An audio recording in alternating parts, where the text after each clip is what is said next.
Ты пойдем, я тебе объясню. Давай, пойдем. Там проблема какая-то? Пойдем, я объясню.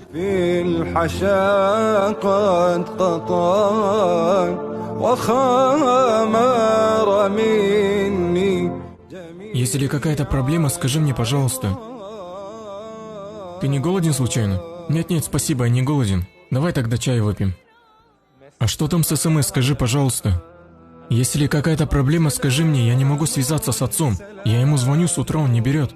Это из-за того, что он за границей, там, понимаешь, бывают некоторые неполадки со связями. И сам понимаешь, не всегда получается ответить. Где ты живешь? Я здесь, неподалеку. Какая-то плохая новость, да? Ты просто не хочешь мне говорить. Нет, ты не переживай, хорошо? А твои родители, твоя мама, она здесь? Нет, она в старом городе. Только отец там получается. А с кем ты живешь? Я живу в общежитии. Я студент.